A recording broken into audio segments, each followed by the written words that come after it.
நேற்று 2 மணி நேரம் 40 நிமிஷம் ஒரு பட்ஜெட்டு. அப்படி 2 மணி நேரம் 40 நிமிஷம் போடுற பட்ஜெட்டில் அது என்னதான் இருந்ததுயா? தூக்கம் தவிர வேற ஏதாவது இருந்ததா? இல்லை. நேற்று சென்னையில் நடைபெற்ற பாமக பொதுக்கூட்டத்தில் பேசிய அக்கட்சியின் தலைவர் அன்புமணி ராமதாஸ் தமிழக அரசின் பட்ஜெட்டை கடுமையாக விமர்சித்துள்ளார். தமிழ்நாட்டில் எவ்வளோ பிரச்சனைகள் இருக்கு.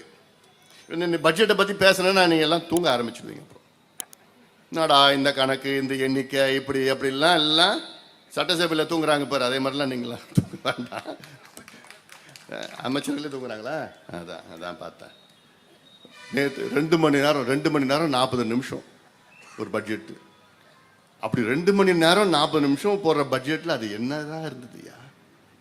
தூக்கம் தவிர வேற ஏதாவது இருந்ததா? இல்லை, ஒன்றும் கிடையாது. எல்லாம் தூங்கிட்டாங்க. ஏதோ நல்ல எங்ககிட்ட யோசனை கேளுங்க. எவ்வளோ யோசனைகள், என்னென்ன ஒவ்வொரு துறைக்கு என்னென்ன செய்யணும், எவ்வளோ ஒதுக்கீடு, என்ன துறையின் முக்கியத்துவம் கொடுக்கணும்.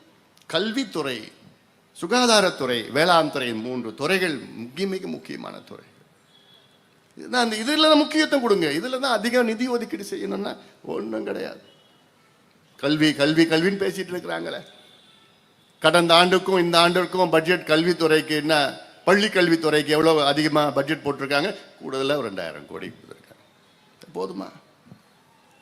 46,000 கோடி கல்வித்துறைக்கு பட்ஜெட்டு, பள்ளி கல்வித்துறைக்கு பட்ஜெட்டு. எவ்வளோ இருந்திருக்கணும்? 85,000 கோடி, குறைஞ்சது 85,000 கோடிக்கு பள்ளி கல்வித்துறை மட்டும் கொடுக்கணும். இந்த கல்வின்னு சொன்ன உடனே இப்போ வந்துடுச்சு பிரச்சனை. அதாவது இவங்களுடைய திமுகவுடைய டாக்டிக்ஸ் என்ன தெரியுமா? ஏதாவது ஒரு பிரச்சனை வந்தப்போ அதை டைவெர்ட் பண்ண, வேற இன்னொரு பிரச்சனை கொண்டு வரணும். ஒரு கோடு போட்டால் அந்த கோடை பார்த்தா, நீங்கள் பெரிய கோடு பார்த்தா அந்த பெரிய கோடு தான் நீங்கள் பார்ப்பீங்க. அந்த சின்ன கோடை நீங்கள் மறந்துடுவீங்க. அது தமிழ்நாடு மக்கள் மறதினா சாதாரணமாக இல்லை, அப்படியே டக்குன்னு மறந்துடாங்க. ஒரு வாட்ஸ்அப் செய்தி வந்தாலே மறந்துடுவீங்க. அடுத்தது அது உண்மையா இல்லைன்னு தெரியாது உங்களுக்கு. இப்படி தமிழ்நாட்டில் எவ்வளோ பிரச்சனைகள் இருக்கு. அன்றாடம் தமிழ்நாட்டில் எங்கேயாவது பல பகுதிகளில் வந்து பார்த்தீங்கன்னா பெண்களுக்கு பாதுகாப்பு கிடையாது. இது பற்றி பேசுறது பாட்டாளி மக்கள் கட்சி தவிர வேறு யாரும் பேசுறது கிடையாது. இது தமிழ்நாடியா? பெண்களுக்கு பாதுகாப்பு இல்லாத மாநிலம் வட மாநிலங்கள் எவ்வளோ இருக்கு. உத்தரப்பிரதேஷ், பீகார், ஜார்க்கண்ட், சத்தீஸ்கர், மத்திய பிரதேஷ், அங்கெல்லாம் போனோன்னா பெண்கள்லாம் தனியாக போக முடியாது எங்கேயும்.